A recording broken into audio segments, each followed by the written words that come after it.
Hoy tenemos de nuevo a Toni Martín Medina de Algeciras Republicana, que nos va a hablar hoy de un tema que se está sufriendo en la escuela, que es el bullying entre los niños, que es un fenómeno referente a la violencia escolar, específicamente el maltrato o intimidación cotidiano entre niños, niñas y adolescentes.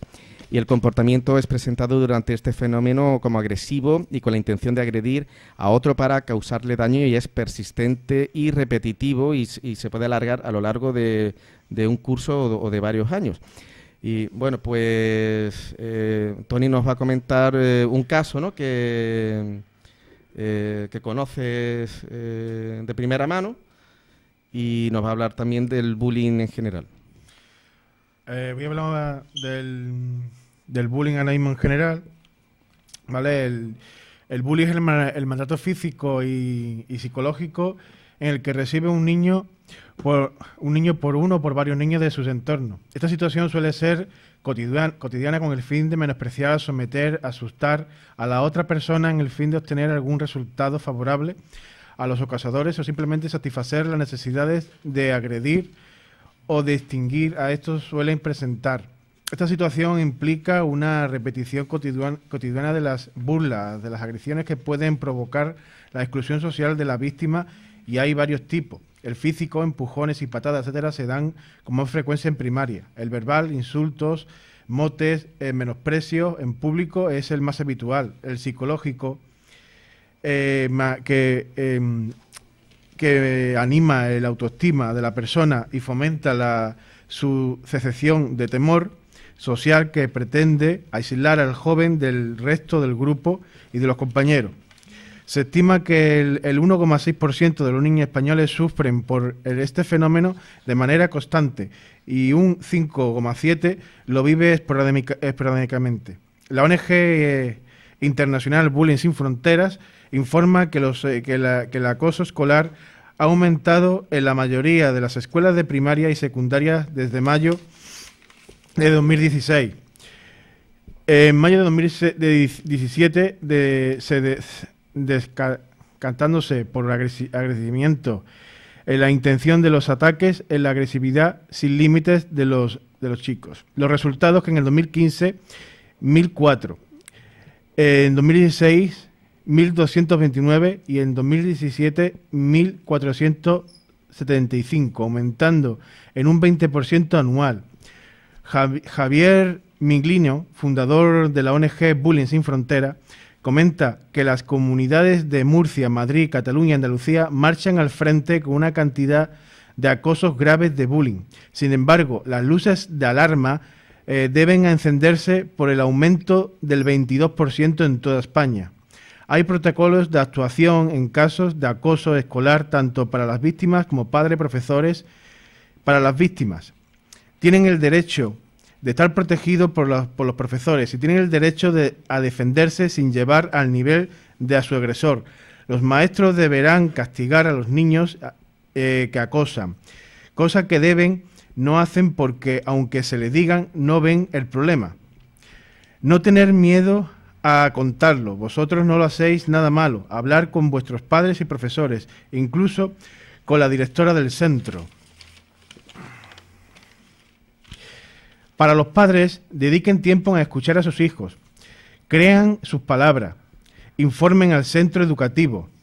Si tras informar al colegio no cambia la situación, hablen con la directora del colegio o con la dirección educativa. No deje este problema de lado. Si cree que es necesario, hable también con las policías, tutores y asignación del colegio. Si no hay cambios positivos para nuestro hijo, hablen con la inspección, Fiscalía de Menores, y por último denuncien al centro. Como padre tenemos el derecho que nos informen de todo lo que pase a nuestro hijo, sin que tengamos que dar explicaciones, y si es necesario buscar ayuda y consultar con especialistas asociados. Para los profesores, que este es un consejo personal de una compañera, que dice: mi consejo es que estén atentos alrededor de lo que usted considera a cosas de niño, puede que no lo sea para él, porque él que lo sufre. Estas son palabras de una madre que la ha visto como sus compañeros insultaban y le daban golpes a su hijo. Y lo que el tutor no hizo caso alguno, y la delegada tampoco. Y estamos hablando de que esto sucedió en sexto de primaria. Es comprensible que debe estar pendiente de muchos niños y que es complicado como tener una clase repleta para ir controlando a cada uno de ellos. Detectan algún alumno que sufren acoso, ayúdelo y no le dé de lado. Comuníquelo a sus padres y hablen tanto con el agresor como con sus padres. Tomar medidas preventivas. En la actualidad existen diversas herramientas para medir el acoso escolar. El caso personal de una compañera de Algeciras, republicana, es que su hijo de sexto de primaria, que tiene una minusvalía, sí, digamos, psíquica, porque es hiperactivo, pero entonces el chaval se pone nervioso. Cuando se pone nervioso se puede poner un poco agresivo. ¿Cuál es el problema? Que el profesor decía que eso son, cuando los demás niños le insultaban, le faltaban el respeto, le decían que eso son cosas de niños. El profesor pasaba del tema de lo que estaba sucediendo. Es más, los castigaban o lo aislaban, el mismo profesor muchas veces, y le decían de que cuando su hijo se comporte como un niño, entonces volverá al grupo. Pero estamos hablando de que es un niño que tiene un problema. Claro que se comporta como un niño, pero si los demás niños le agreden, pues ese es el problema que él tiene, se agrava más. Y entonces no es, en vez de los profesores ayudarlos, muchas veces lo que hacen es todo lo contrario, es agravar el problema. Y lo que hay que atajar el problema y buscar soluciones. Y esas son cosas que realmente están sucediendo en la actualidad. Yo, por ejemplo, a nivel personal, hoy en día mi hija ya tiene 11 años, pero cuando entró en el colegio con 3, también tuvo un pequeño problema con el mismo director del centro. Yo le dije al director, porque por donde pasaba los de primaria, los pequeños de 3, en la jardinera estaba el descubierto y había un cactus y encima una gavilla de obra, lo cual un niño se puede salir de la fila, caerse y clavarse la gavilla. Le comenté al director que por qué no quitaba esa gavilla. Y me dijo, con estas palabras, que si no me gustara no la llevara al colegio, que no es obligatorio. Y yo me volví y le dije, ¿tú sabes que si yo denuncio al centro, al primero que se le cae el pelo es a usted, que es el director? De hecho, en vista de que mi hija no quería ir al colegio, a raíz de eso, mi hija empezó a decir que no quería ir al colegio porque el hombre con gafas se metía con ella, no quería ir a comer comedor, y el hombre con gafas era el director. Cuando yo denuncié en el edificio negro, que es en Málaga, el centro donde se encuentra todo el tema de la Junta de Andalucía, cuando denuncié allí, también había empezado unos trámites de cambio de colegio, la cambié de colegio y demás, y ya me llamaron para hacer una inspección. Y me preguntaron, ¿se ha solucionado el tema? Se ha solucionado el tema porque la he cambiado de colegio. Me dice, entonces, ¿quiere que vayamos? Digo, lógicamente deberíais ir, porque el centro también tiene alguna deficiencia, aparte del problema que he tenido con el director. Me dice, sí, pero como ya la ha cambiado de colegio está solucionado, archivamos el caso. Así es como actúa, o por lo menos actuó en Málaga, educación, frente a un problema que creó el director por no quitar una gavilla o cercar la jardinera, que había un cactus.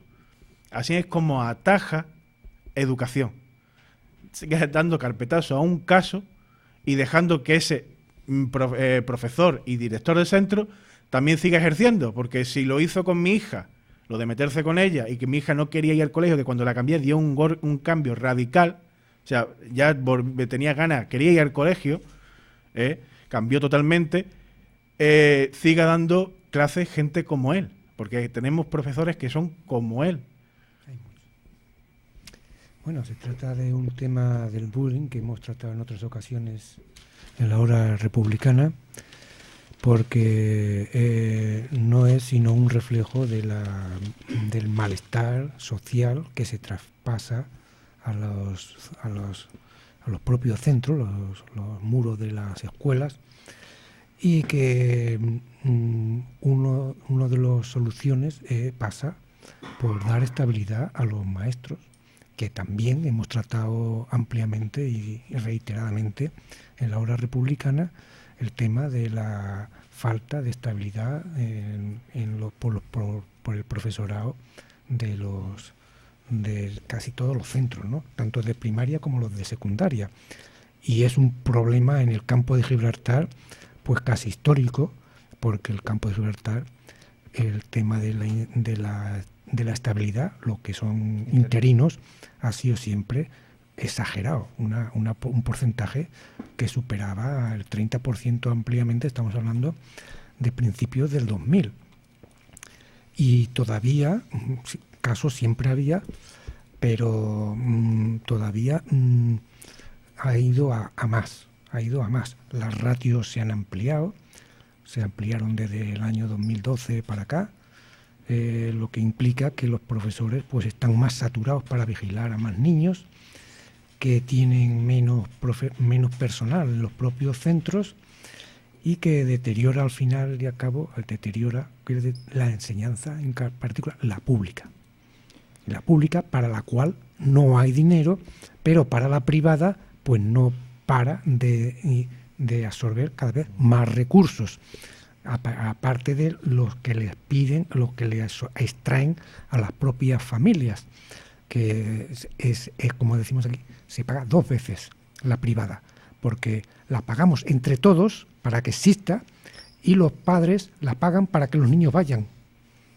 Luego, ampliamente de recursos, que luego no tienen tantos, porque el problema que tienen las privadas generalmente es que filtran a los profesores haciendo contratos directamente, y lo que en la pública, donde han pasado una oposición, lo cual ya da un nivel de tener unos estudios o un propio conocimiento ya adquirido, ahí pues sí o no.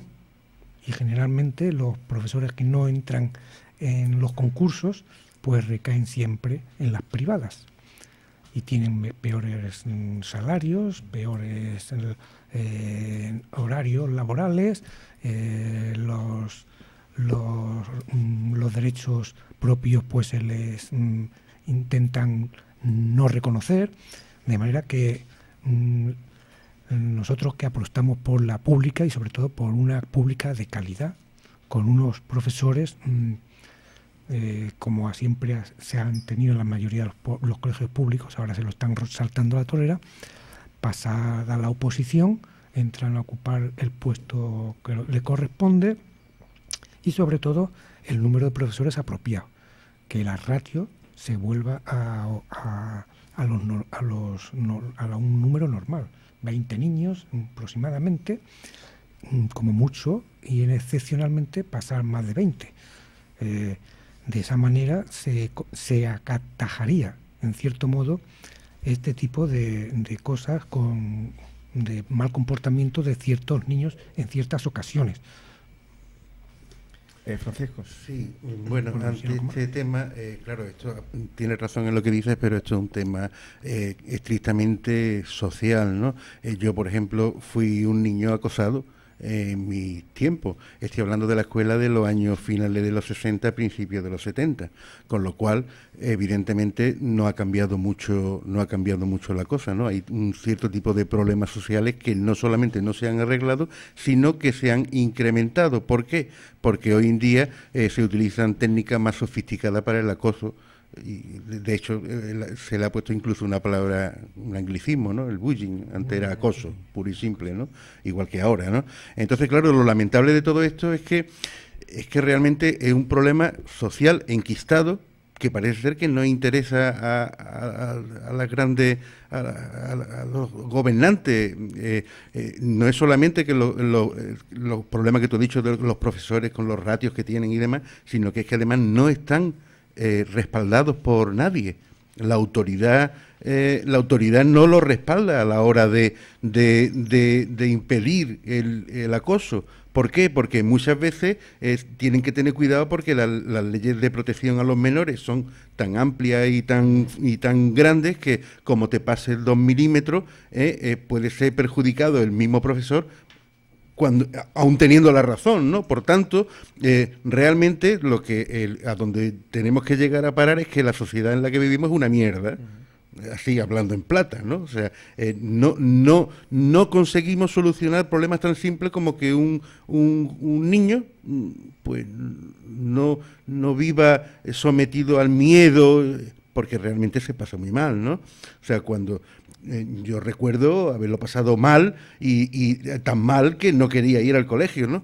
Pero casualmente no solamente me pasó en la escuela pública, sino que también en la concertada, en concreto en los salesianos, ¿no? Donde fomentaban este tipo de actuaciones, ¿no? Y las monjas, ¿para qué te voy a contar, ¿no? O sea, prácticamente, ya te digo, como yo era un poco tímido, un jovencito tímido, pues era el cebo de todos los demás, incluso de las niñas, ¿no? Que me metían lápices por los ojos y, bueno, una serie de cosas.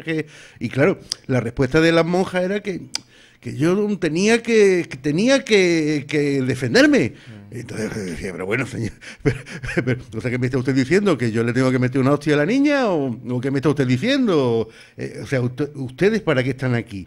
Realmente el problema es muy grave, ¿eh? Porque esto puede dar a niños con problemas que después se desarrollan en la sociedad. Evidentemente, son los padres los que tienen que empezar con la educación en las casas, ¿no? Y son los primeros que tienen que tomarse esto como algo. Es que mi hijo es más.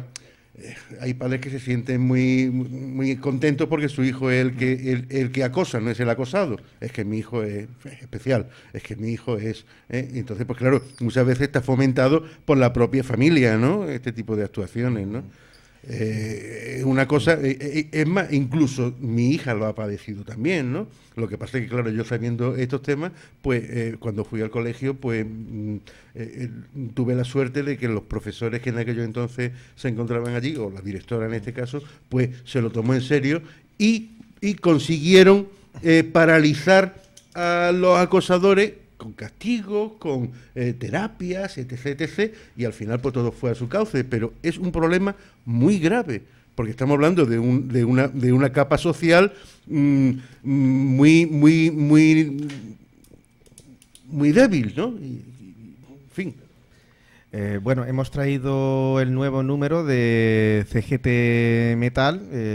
Al principio del programa comentábamos que estaban los compañeros de Confederación General del Trabajo de Metal. Se ha sacado ya la nueva revista, la de enero de 2018, y tenemos las problemáticas de las contratas en Intech y Masa tras una lucha permanente y una perseverancia de casi 3 meses, una veintena de trabajadores con el apoyo de las contratas, pese a la traición de UGT y comisiones obreras que una vez más demuestran lo que son sumisos a los empresarios.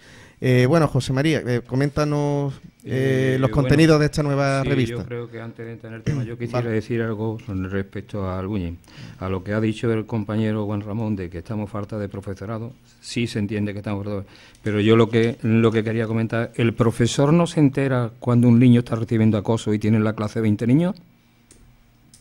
Es la pregunta. Y la segunda pregunta es, ¿dónde está el origen? El origen de que haya niños que se comportan de esta manera. Porque es lo que hay que buscar. Es lo que hay que buscar. ¿De dónde viene el origen? ¿Es por la educación de los padres? No, bueno, de los padres de la sociedad. Para que un niño se comporte de esa manera y el profesor no se entera de que tiene 20 niños en la clase y que uno está sufriendo acoso. Eso se ve. Bueno. Se ve. Y luego viene la tercera. Cuando las madres van y se quejan y le dicen una y otra vez, hay profesores que sí, que toman carta en el asunto. Pero hay otros que pasan olímpicamente, porque van a echar las 8 horas y punto. Aquí no se queda nadie, no es decir, coño, que aquí todo el mundo es bueno, no. Aquí hay que decir lo que está bien y lo que está mal. Y yo entiendo que hay profesores que sí, que lo hacen correctamente, y hay otros que no, que pasan olímpicamente del tema. Eso es lo que quería decir sobre el tema. Sí, pero es que el programa tiene una limitación temporal. La introducción de lo del bullying era una introducción. Ya. Bueno, pero he comentado porque quería comentar algo sobre el tema. Pues da para más, da para más. Yo entiendo que el tema es interesante. El tema es muy interesante de hoy. Y muy complicado.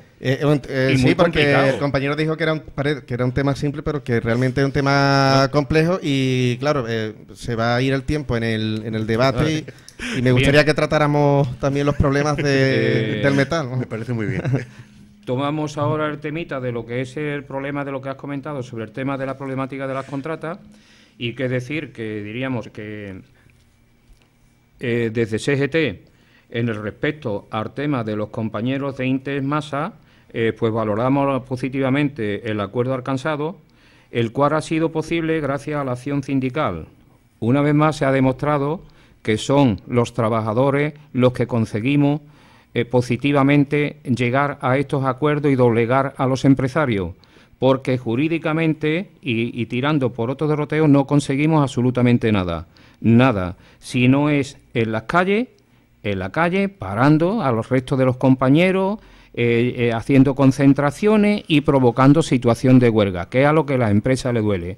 Entonces el acuerdo ha sido bastante, diríamos, como he comentado antes, bastante positivo. Estos compañeros han alcanzado, que en total eran 60, pero ya como dijimos la vez anterior, y recalcamos, son 20 los que han peleado por su puesto de trabajo, del cual se han beneficiado el resto. Todos van a ser readmitidos en el plazo de 6 meses, con contratos indefinidos y con contratos relevo. A fecha de hoy hay un 20% que ya se ha incorporado dentro de las plantillas de Indorama y de Acerinox. Entonces esperamos que para el mes de abril estén todos realmente colocados, de vuelta a su puesto de trabajo. Por hacer un poco de memoria, recordar que estos compañeros habían sido malamente subrogados. Era una subrogación en la cual 60 personas, 60 trabajadores se habían quedado fuera cuando la ley les protegía la continuidad en el puesto de trabajo, y esta pelea ha durado 3 meses. Casi 3 meses. 3 meses, sí. En la cual ha habido una serie de trabajadores en la puerta de Acerinox, de la factoría, día y noche. Las 24 horas. Las 24 horas, haciendo presionando, porque esto es lo que lamentablemente no ha visto nadie. Es triste, pero la gente no lo ha visto. Claro, la factoría tiene la puerta, pues, un poquito en el polígono industrial, no está visible, salvo que uno se acerque por allí. Entonces la gente no lo sabe, no sabe directamente lo que supone. La prensa en el campo de Gibraltar parece que huye de estos temas. Sí, no le interesa mucho. Me consta, pero en pleno invierno, de noche, pasando frío, pasando humedades, pasando lluvia, pasando de todo. Sí, Cuéntanos. Y además no solamente eso, sino que 20 trabajadores, que los podemos considerar los 20 espartanos, han luchado no solamente contra la patronal, sino también contra los sindicatos mayoritarios que con su historia de despacho han conseguido que esos 40 trabajadores que deberían de haber estado en la puerta no estuvieran a la zaga de lo que consiguieran los que realmente han peleado por ello, ¿no? O sea, lo que queda claro es que la única forma que tiene, el único arma que tiene el trabajador para conseguir que se respeten sus derechos es la puerta, la huelga para la producción. No hay otro, ya no es la primera vez que lo repito en esta mesa, sí. No hay otro. Entonces, cuando el trabajador para, el empresario se tiene que doblegar a su requerimiento, porque es que somos la base de la producción. Si no hay trabajo de los trabajadores, no hay producción, y la producción es de lo que viven los empresarios, no viven de otra cosa. Sí, yo quiero recalcar en este punto que comentas, efectivamente, que el trabajador se ha quedado al margen de la ley, al margen de la protección legal. Recalcar el tema. No es un Estado de Derecho en el que vivimos. No existe la ley. A la ley no hay que ir un afectado a que se la a exigir sistemáticamente para que se le cumpla. En un Estado de Derecho, la ley está garantizada por los poderes públicos. Y estamos hablando de que los trabajadores, si no se mueven, no se les aplica la ley. Pero ahora y los trabajadores, lamentablemente, no se mueven. Entonces, no se aplica la ley. No, aparte que la ¿En ley... qué Estado de Derecho estamos cuando no se aplica la ley para nadie? Excepto cuando para los trabajadores y para los de a pie les interesa a los de arriba, al Estado, aplicarnos la ley. Eso no es un Estado de Derecho. Aquí lo que se demuestra una vez más que es la acción sindical y es el movimiento obrero el que consigue los activos, porque es que no hay otra manera de hacerlo. Como había comentado antes, estos son unos señores que debían haber sido subrogados lo mismo que los 400 compañeros, porque eran una totalidad de algo de 500, estos se quedaron en la calle por una mala o por una fechoría de la UGT, que fue la que planteó y dio los nombres de todos estos compañeros para sacarlos de ahí. Al final ha habido un mangoneo ahí, han estado ahí, que si sí, que si no, para aquí, para allá, y al final hubo que hacer lo que hubo que hacer. Después de casi 3 meses en las puertas, como tú has dicho, las 24 horas, pues la acción sindical es la que se ha llevado al gato al agua. Jurídicamente el proceso sigue abierto, porque las demandas no se han retirado.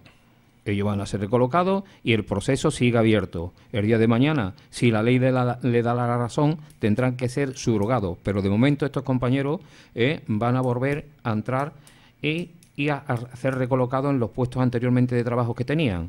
Uno, entran ya indefinidamente. Diríamos el contrato relevo, en el 85-15, son fijos de empresa, o el contrato de incapacidad. El periodo es de 6 meses en el que se ha dado. Para abrir tienen que estar todos recolocados. Y hasta fecha de hoy hay un 20% solo. No sé si se llegará a cumplir o no se llegará a cumplir, pero yo creo que sí. Los acuerdos están para cumplirlo y si no la gente se tendrán que movilizar. Yo quisiera aclararte a lo que ha dicho Ramón, que es que la respuesta a lo que tú has dicho es que vivimos en un estado fascista. Entonces la ley solamente existe para ellos y sus secuaces. Los trabajadores y las personas democráticas tenemos que seguir peleando día a día por nuestros derechos, o sea, y eso no ha cambiado en los últimos 80 años en España. Claro. Entonces, eso es una realidad que nos tenemos que dar cuenta, que es que no tenemos nada ganado. O sea, no hay nada ganado. Tenemos que seguir en la lucha. Hombre, y el que se crea que no, es que vive en los mundos de Yupi, ¿vale? O sea, la ley está hecha a imagen y semejanza del fascismo. No hay otra. Y hoy en día pues estamos viendo que el empresario es el que tiene la sartén por el mango, porque si nos vamos, retrocedemos en el tiempo, nos vamos 30 años todos, 35, 40 años atrás, y tú le decías a un empresario, un delegado sindical, o los que iban a magistratura o iban a inspección de trabajo, y se le caía el tinglado encima, decía, no, ya le entraba el miedo en el cuerpo. Hoy le dices y dice, ellos son mismos los que te dicen, denuncia. Claro. Denuncia si quieres, me da igual. Esa es la segunda. Han ido modificándose las leyes, se han ido modificando, más que ir modificando, se han ido anulando las leyes que protegían a los trabajadores. Y ahora mismo no existe ley que proteja a los trabajadores. No solamente no existe la ley que proteja a los trabajadores, sino lo poco que ha quedado no se cumple. Pero no se cumple por parte del empresario, no se cumple por parte del juez. Claro, ni del Estado. Ni siquiera del parte del juez, claro, que le da la razón a los empresarios a libre albedrío. Y ya no solamente eso, Ramón, es que además, ¿de qué sirve denunciar si la denuncia te va a salir dentro de 2 años? O sea, si a ti te mandan al paro, tú denuncias tu puesto de trabajo que es legalmente tuyo y el juicio sale a los 2 años y tú no sabes siquiera si el juez ese día lo va a pillar de buen humor, pues la verdad es que entonces, o sea, la gente no cree en la justicia esa. La gente al final tiene miedo y nos estamos volviendo sumisos, ¿vale? Por eso yo pienso que la clase trabajadora deberíamos de empezar a trabajar como esclavos, para darnos cuenta de lo que vale un peine, ¿no? Y de lo que es tener derecho y tener, ¿vale? Porque es que los trabajadores vivimos en un estado de sometimiento, de autosometimiento muchas veces, en los que nosotros mismos nos ponemos no vayas por ahí, que tú siempre lo que te diga el jefe, o sea, que realmente hay una mentalidad retrógrada en el mundo laboral hoy en día, ¿no? O sea, esas luchas, esos compañeros, la unidad, eso hay que volver a trabajarlo otra vez. Tenemos que volver al cero y empezar otra vez. Porque es que se está perdiendo todo eso. Se está retrocediendo. Se está diluyendo, ¿no? Vivimos en una sociedad pues del gran hermano, todo el mundo en la tele, en la gran pantalla, el poder mediático tiene una fuerza bestial, o sea, lo que digan los medios de comunicación es lo que la gente intuye que es la realidad y la verdad, entonces pues evidentemente lo llevamos muy mal, porque es que estamos todos metidos en la caja, todos y cada uno, ¿no? De nosotros estamos metidos en la caja, y eso es lo que domina nuestras mentes, ¿no? Y con una gran parte de culpa, porque somos, diríamos, la clase trabajadora la que tiene que apoyarse y estar unida, y la clase trabajadora, por desgracia, nos va muy mal, cada vez está más diluida. Aquí con decir, como no me toca a mí, ya vale, y cuando te toca a ti, quiero que todo el mundo esté conmigo. Oiga usted, para recoger hay que sembrar. Si usted no siembra, usted no recoge nada. Pero además es el camino que llevamos, o sea, ¿qué maldad no tendrá este sistema capitalista agresivo en el que vivimos, además secundado por el fascismo? Que hasta las pensiones, ¿no? Que es otro tema que hablaremos ahora. O sea, que a un estamento, a un grupo de personas como son nuestras personas mayores, las tengan sometidas al miedo, que no saben si les van a quitar las pensiones, si van a poder seguir cobrando. O sea, es que la maldad del sistema es tal que es que este sistema hay que destruirlo. Hay que destruirlo y hay que volver a empezar desde nuevo, con el taparrabo. Bueno, vamos a seguir hablando tras la música de estos temas. Pasaremos a hablar después de la empresa Sopetrol y de la matriz Alcerinos, donde allí también hay muchísimos problemas laborales, y vamos a dar paso a la música de Paco Valdivia. Vamos a escuchar ahora el tema Estrella del Sur. Es un tema cortito que sigue por esquemas líricos instrumentales en una onda de Anthony Phillips que continúa en la acústica intro de Restitución. La voz de Valdivia es apropiada a su música casi de juglar medieval, contando añejas historias folclóricas perdidas en la memoria del tiempo.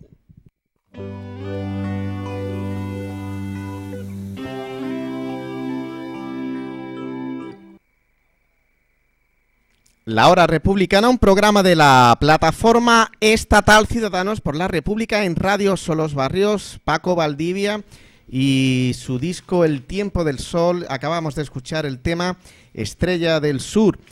Y bueno, pues teníamos aquí a los compañeros de CGT Metal, también Confederación General del Trabajo. Ha iniciado la lucha en Andalucía, es el sindicato que ha encendido la mecha. Convocará huelga educativa del 12 al 23 de marzo en apoyo de interinos para evitar el normal desarrollo de las evaluaciones. Según Europa Press, las secciones provinciales de la Federación de Enseñanza CGT Andalucía, reunidas el pasado miércoles para valorar los resultados de la convocatoria de huelga promovida el pasado 9 de febrero por la Central en pro de la estabilidad del profesorado interino andaluz y su equiparación en derechos laborales con el funcionariado, ha acordado una nueva convocatoria de paro del 12 al 23 de marzo con el objetivo de evitar el normal desarrollo de las evaluaciones. No es que los interinos o funcionarios que se adhieran a la misma tengan que estar todos los días haciéndola, ha precisado Europa Press la secretaria general de la Federación de Enseñanza de CGT Andalucía, Laura Tirado, que apunta que la intención es que cada docente la utilice coincidiendo al menos con los días de las evaluaciones en su centro, para hacer un calendario de acciones, de concentraciones, manifestaciones. CGT ha convocado una asamblea andaluza de interinos hacia la huelga del 12 al 23 de marzo, este sábado 24 de febrero, en el IES, Instituto de Educación Secundaria Pedro Espinosa, de 10 de la mañana a 2:30 de la tarde, en Antequera, Málaga. La huelga la ha convocado CGT. Ustea, los STECs se están movilizando también, siguen la misma línea de CGT en cuanto a los interinos. Todavía no han convocado a huelga, pero se sumarán a las movilizaciones, y llega un nuevo comunicado de Comisiones Obreras que está en la mesa sectorial, y llegaron a un acuerdo en marzo de 2017 con los otros sindicatos de la mesa, salvo Ustea, que se levantó de la misma, donde estos sindicatos pactaron con el gobierno que para reducir el 8% de la interinidad que exigía la Comunidad Europea, el Consejo de Europa, que bueno, que se iban a sacar todas las plazas a concurso, pero Ustea y también CGT vieron que eso iba a ser un ERE encubierto, que iba a echar a pelear a la gente, que muchos interinos se iban a ir a la calle. Pero ahora Comisiones Obreras se suma a las movilizaciones. Comisiones Obreras denuncia que el Ministerio de Educación no cumple el acuerdo para la mejora del empleo e impulsará movilizaciones. Pide pruebas no eliminatorias y más peso de la experiencia. Sin un modelo extraordinario de acceso a la función docente, el sindicato denuncia que no se está cumpliendo con el acuerdo para la mejora del empleo. Y pasando a la sección del metal, pues nos gustaría que José María Reula nos comentara el caso de Sopetrol.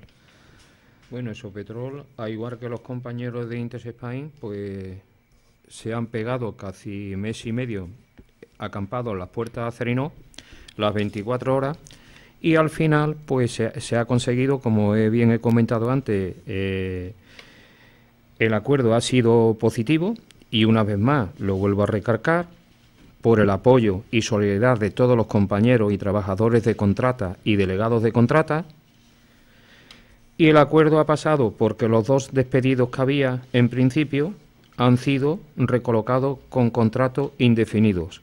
Los 7 restantes, que estaban en la misma situación, iban a pasar a la misma situación en días posteriores, pues se le ha devuelto la carga de trabajo que Acerinox le había quitado, y quedan expuestos a que cada vez que haya una vacante se contratará con contrato indefinido. Estos señores tienen un plazo también de entre 30 y 180 días para llevar a cabo ese acuerdo. Trabajador que se va, que se prejubila, trabajador que por HVR queda incapacitado, pues ese puesto de trabajo será cubierto con uno de estos 7 compañeros restantes. De principio trabajan todos con contratos eventuales. Acerinox la devuelta la carga de trabajo, y bueno, y tenemos que congratularnos una vez más desde CGT, que somos los que hemos estado hoy apoyando a estos compañeros día y noche. Bueno, hemos oído aquí hace ya a mí me recuerda la subcontratación aquella, la nube de empresas que se dedicaban a hacer trabajos que eran externalizados, y que ahora me da la impresión a mí, aclarármelo un poquito, que estáis en el ajo vosotros en concreto, está desapareciendo esa nube de empresitas y están siendo absorbidas las tareas otra vez por la matriz. Y esto, lo que ya en aquellas épocas, hace años, cuando empezaban ciertos problemas con esto, a mí me olía que esto iba a suponer pues una especie de despidos encubiertos, de gente que, como no son propios de la empresa matriz, pues no es mi problema, aunque trabajasen para la empresa matriz a través de una subcontrata. Eso es lo que yo detecto, a mí me da la impresión que esto es así. Estas subcontrataciones, los trabajadores no son de nadie, quedan en la calle. Y una empresa que ahora recibe una tarea que antes la estaba haciendo la empresa tal, pues la hacía con 50 trabajadores, y esta empresa la hace con 25, le sobran 25, se quedan en la calle directamente, cuando la ley hasta ahora protegía a los 50 que estaban haciendo esa tarea para continuar a hacerla. Sí, pero claro, esto es una cuestión de las reformas laborales que se han aprobado por los gobiernos socialistas y del PP, ¿no? O sea, no es otra cosa. Evidentemente, claro, las empresas matrices tienen sus plantillas que le garantizan que la producción se siga manteniendo, pero después los trabajos duros lo hacen empresas que pueden aplicar perfectamente las reformas laborales, de hecho la están aplicando. ¿Y qué consiguen con esto? Pues una competitividad. La famosa competitividad que reclaman los empresarios. ¿Qué quiere decir esto? Que si hay 10 empresas en el campo de Gibraltar que tienen que hacer un presupuesto sobre un trabajo concreto, pues ese trabajo se lo quedará a la empresa que más barato oferte. ¿Cómo oferta más barato? Pues evidentemente, como los precios son los que hay, el hierro vale para todo el mundo igual, y la mano de obra, donde hay que escatimar, pues en trabajadores, derechos, pues no te pago el plus de parada, no te pago el plus trabájame 12 horas, si no 14 y te pago 12, la hora de la comida no te la pago. O sea que nos van quitando una serie de cuestiones que a la larga ellos hacen sus cuentas y dicen, pues mira, este trabajo le hemos ganado 2.000 euros de bellón. Entonces, pues se trata de la competitividad tan reclamada por los empresarios, que no es ni más ni menos que la precarización del mercado laboral, destrucción de empleo, y al final el que termina padeciendo es el campo de Gibraltar, que es donde estamos viviendo nosotros, aunque esto sea un problema a nivel nacional, ¿no? O sea, esto pasa en todos lados, ¿no? O sea, precarización y precarización. Gente que trabaja en un año, pues 3 meses. Entonces, claro, las pensiones. Me hace gracia, las pensiones. ¿Quién va a pagar las pensiones si las criaturas, los jóvenes trabajan 3 meses al año, 4 meses al año? Es que estamos locos, es que estamos locos. Y encima, la ley esta del coeficiente reductor, que la teníamos ahí desde el 2011 paralizada, que no la han aplicado, que quiere decir que personas mayores o ya con una cierta edad que están en trabajos muy penosos, que no puedan ser sustituidos por personas jóvenes. O sea, estamos realmente incrementando la edad de laboral de las personas, a pesar de a ellos les importa poco si tú te terminas con una enfermedad, terminas hecho polvo, porque como además han cambiado la ley de mutua, la ley de bonus, hasta hay una serie de la seguridad social ha cambiado también, con lo cual para que te cataloguen una enfermedad, o sea, una enfermedad laboral o un accidente laboral, pues tienes que ir con la cabeza en la mano, si no, y tener testigos, porque es que si lo pueden camuflar, lo camuflan. Entonces, evidentemente vivimos en un estado mafioso, que nada más que quieren dinero, dinero y dinero. Eso es así. Y entonces, pues el pueblo, a mí lo que me extraña no es las pretensiones que tienen esta gente, sino la paralización que tenemos los trabajadores y el Estado y el pueblo en general, ¿no? Como has dicho antes con el temita Acerino, pues Acerino no subroga. Últimamente no subroga, porque Acerino no subroga, Acerino absorbe. Y últimamente no lo está haciendo, porque Acerino en su día ya cubrió los puestos de la gente que le podían hacer daño y parar la producción. ¿Qué hacía con esto? Hasta ahora, hace poco lo ha estado haciendo, hasta este año atrás. Cuando absorbe a personal, a la contrata que le absorbe 15, 10, 20, el número que sea de trabajadores, esos puestos no se cubren. Los puestos la contrata no los deja, Acerino no le permite que los cubra. Ellos se quedan con los trabajadores, los arrastra para que no se le pare en un momento dado la producción por huelga de alguna contrata o del resto de varias contratas, pues entonces no le permite a esa contrata que cubra los puestos de trabajo. ¿Qué están haciendo? Pues destruyendo puestos de trabajo. Destruyendo puestos de trabajo, ¿qué es lo que hacen? Ahí, si hablamos de años atrás, de 10 años atrás, había 1.200 trabajadores de contrata. Yo no creo que quede ni el 50%. Acerino ha aumentado su plantilla, sí, pues puede haber aumentado la plantilla en un 10%. Con esos puestos que estamos diciendo que le podían, de embalaje, de drenaje, de puertos, de carga, que le podían parar la producción a ellos, porque se le paraba la producción. Se han, diría, de alguna manera, abastecido de esos trabajadores para no tener nunca problemas y siguen haciendo. Y a esta gente todavía tenemos el problema ese, siguen haciéndolo hasta ahora, a las contratas que quieren, por ejemplo, cubrir una baja o una incapacidad o, diríamos, una prejubilación, las prejubilaciones sobre todo, yo no sé, los trabajadores, porque el Pacto de Toledo, estas empresas se lo pasan por las narices. Se lo están pasando por las narices, porque no cumplen. Y a Acerino tampoco le permite que contraten para cubrir bajas ni incapacidades. Y si lo permite, los contratos no pueden superar 5 meses. Que no superen los 5 meses de contratación. Por el miedo a algún problema dado con la contrata, ella como empresa subsidiaria tiene que absorber. Porque esto sí hay que dejarlo claro. Acerino no subroga, absorbe. Y es una contrata que pertenece al metal. Y ellos no. ¿Por qué ellos no? Porque los dos líderes sindicales del metal en la comarca han trabajado siempre en la planta de Acerino. Para el resto de contratos, para el resto de toda exigencia, para estos señores no mordían nunca la mano, como suele decir, del que le da de comer. Y ese es el problema que llevamos arrastrando la gente de contrata años y años. O sea, una cosa que nos quede claro. Como no subroga, no se aplica la ley de subrogación. No. Porque se trata de una absorción, y entonces absorbe, me imagino yo, y dicho malamente, lo que le da la gana. Claro, es que la ley no se lleva a efecto, se tiene ahí como algo muy bonito, no se cambia. La ley, la subrogación y todo eso, la negociación colectiva... Ni se aplica, ni nada, porque esto no es una subrogación, esto es una absorción. Entonces, entra de cero.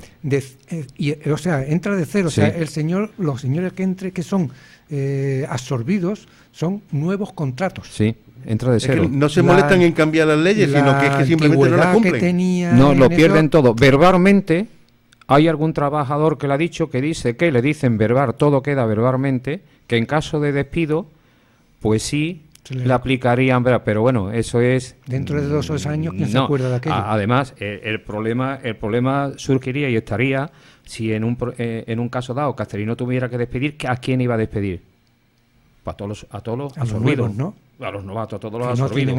Ahí le vamos a aplicar, no aplican. Y para que se ponga a la misma altura que un trabajador en Acerinox, pues le cuesta 3 o 4 años para valorar los baremos que tienen ellos para aquí y para allá. Cuando un trabajador de contrata en sí, que esté bien pagado, gana más que un trabajador de Acerinox. Sin embargo, cuando entra ahí no, disminuye cuantía y necesita unos años para ponerte a la altura, o ganaba. Necesita unos años para ponerte a la misma altura que ellos. Y eso es consecuencia de las firmas que hacen, diríamos, estos representados, los 2 sindicatos mayoritarios, que son los que manipulan todo y manejan todo dentro de Acerinox, como representantes del comité, y son los que manipulan todo el tinglao este. Sí, y es todo tan complejo que, por ejemplo, ahora hemos pasado una parada en refinería y se tiene que contratar personal de fuera, porque es que tenemos el caso que en una comarca donde tenemos un 34% de paro, las empresas las contratas dicen que no encuentran personal para trabajar.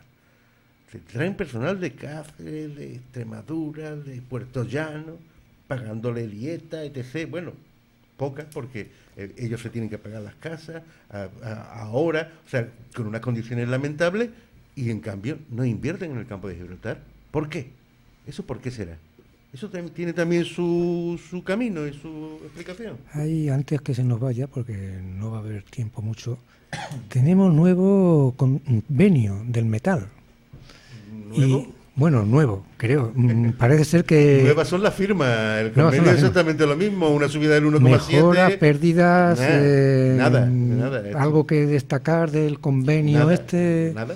A mí me había llegado alguna noticia de que se había llegado a perder algún derechillo, no lo sé. Sobre todo en el tema de alguna retribución o algo por el estilo. Sí, en el tema del convenio del metal, lo que no recoge ese, diríamos, el plus industrial, que era un anexo a convenio que se firmó en el 2002.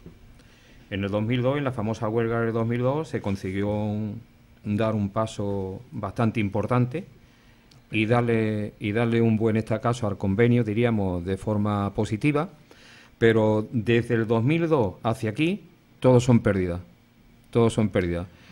Si nos podemos ver el temita del convenio, esta gente nos hablan de IPC.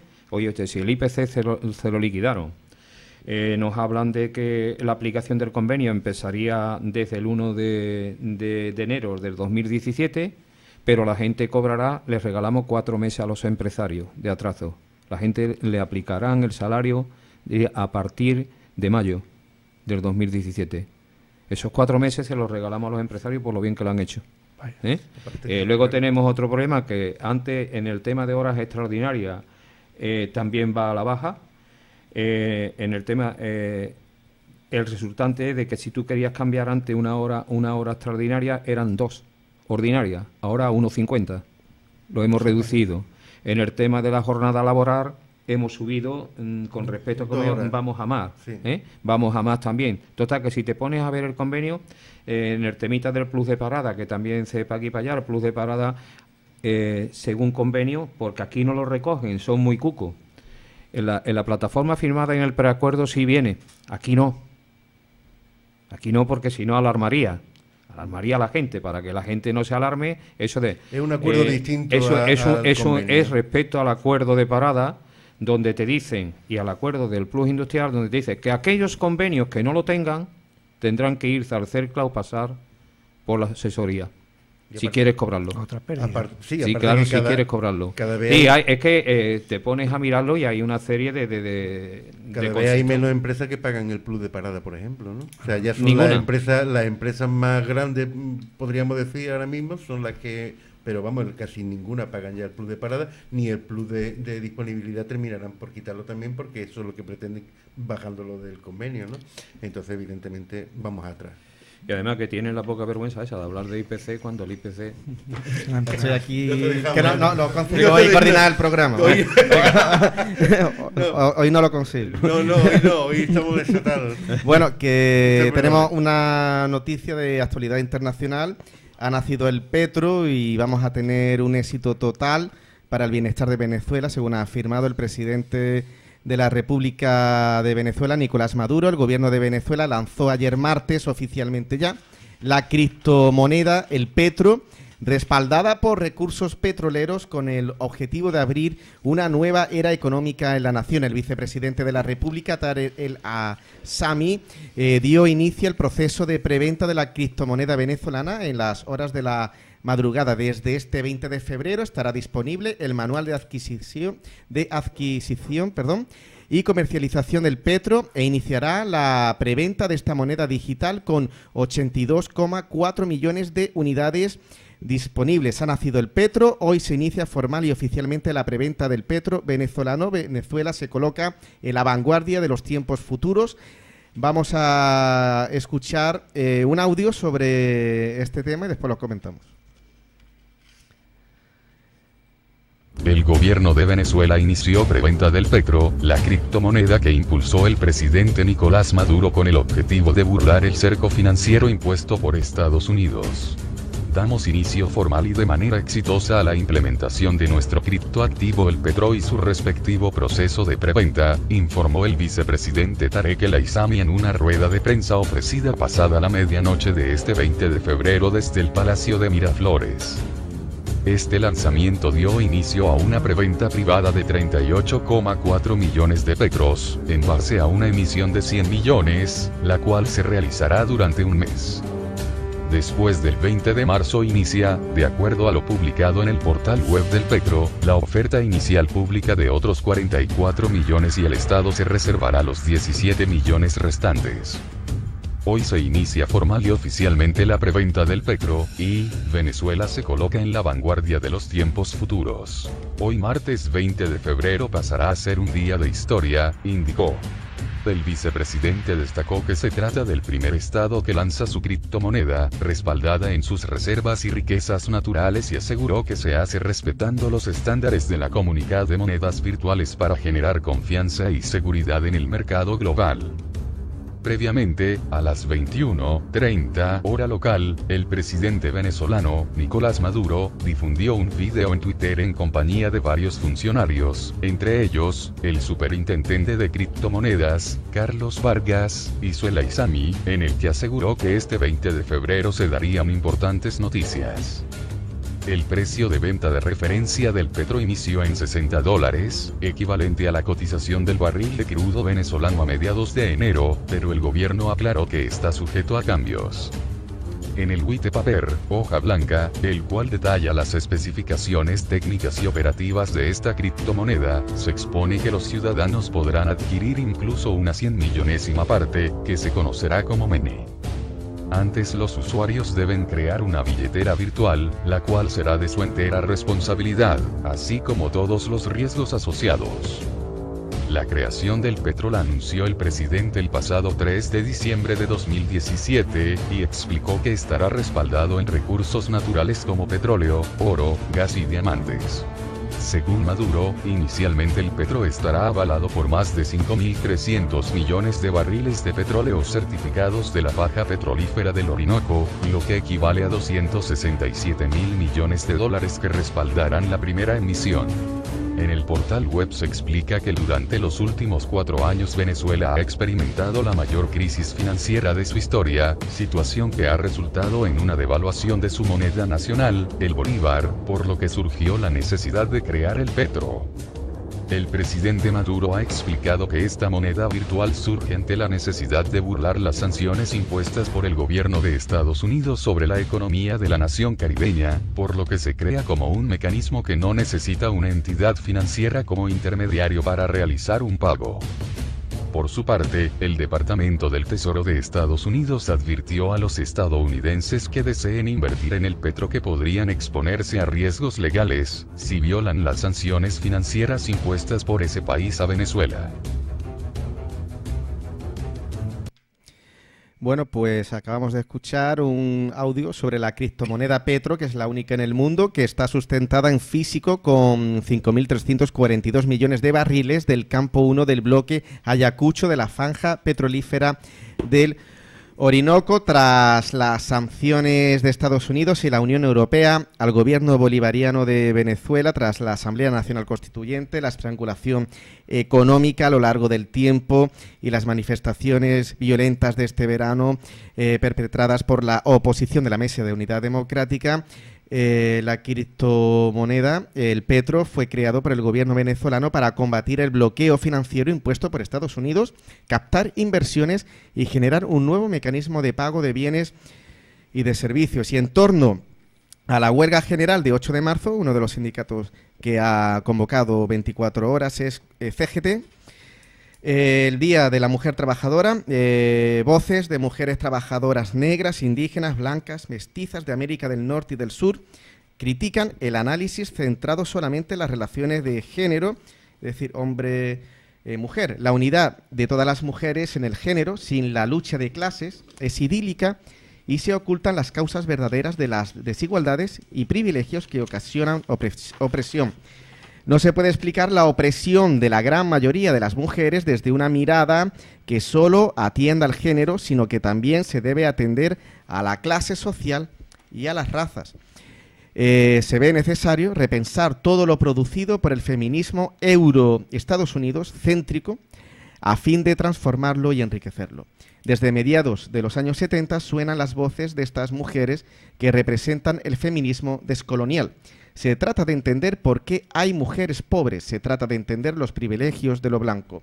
El pensamiento feminista europeo y etnocéntrico se ha visto confrontado por las experiencias de estas mujeres de territorios colonizados, las feministas negras, indígenas y populares. Bueno, y Francisco quería comentar este tema, ¿no? Sí, bueno, sí, por parte de la FESIN, pues participamos en la huelga del 8M, evidentemente porque tengamos en cuenta que el sector metalúrgico es uno de los más machistas que hay en España, ¿no? De hecho, el 80% de los trabajadores somos hombres. Un campo en el que la mujer no tiene mucha presencia, no sé, que sea en cuestiones de limpieza y cosas de esas, ¿no? Entonces, evidentemente, creemos que es necesario la incorporación de la mujer a esta actividad, porque es una actividad más de la economía y que tiene el mismo derecho que cualquier hombre a participar en los procesos de producción. Y además, con los avances tecnológicos, pues no es algo que sea imposible para las compañeras. Entonces nosotros participamos de forma, habrá hombres que se pongan en huelga ese día y habrá otros a los cuales le pedimos que colaboren con sus mujeres o con sus compañeras o con facilitándole que ese día de huelga pues sea un día festivo y que sea de máxima, con un éxito lo más amplio posible. Según he leído en la nota de prensa de la reunión de ayer de María Violeta, también participaba Comisiones Obreras, Izquierda Unida, CGT y otras organizaciones, que por la mañana en Algeciras habría una concentración y la de la tarde sería en la línea. No sé si habéis asistido a esas de reuniones. todas formas, a nivel nacional creo que la huelga es convocada únicamente por CGT. Sí, bueno, y usted, los STECS también han convocado 24 horas y Comisiones Obreras y UGT paros parciales. Exactamente, se han ido sumando de una forma diferente, ¿no? Pero vamos, que eso da igual, ¿no? El hecho está en que se haga efectivo ese día, ¿no? El tema de la huelga, en la cual está convocada a nivel de 24 horas por la CGT, la continuidad de esta huelga, hay pensamientos de de seguir llevando esta huelga a cabo más adelante? O sea, no solamente para pararnos en el 8 de marzo, sino que dentro de más adelante se realicen más tipos de huelgas. Sí, bueno, ya no es solamente la huelga, sino que entendemos que la lucha es diaria, ¿no? La huelga es un hecho simbólico por dar difusión al tema, ¿no? Pero la lucha tiene que ser todos los días en los tajos, en las casas y en la sociedad en general. Somos los hombres los que tenemos que no permitir que la mujer siga marginada en el mundo laboral, ¿no? Porque es una pieza fundamental. No se nos olvide. Hay que recalcar e insistir una y otra vez que no es un problema de género, aunque es un desvío insistir en el género. No es que el hombre explote a la mujer, es que los ricos explotan a los pobres como ha sido siempre. Ese es el problema. No se va a solucionar porque no es posible solucionarlo sacando al género.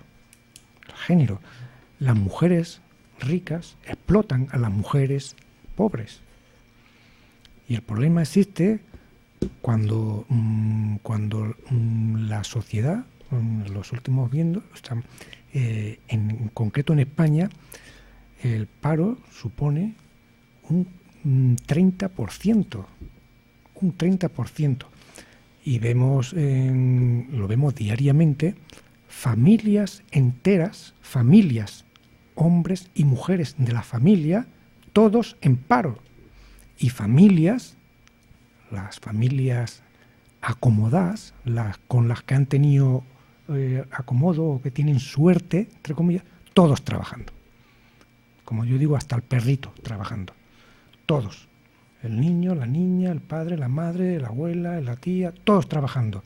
Y eso es una rémora que impide y que obstaculiza la integración también de la mujer.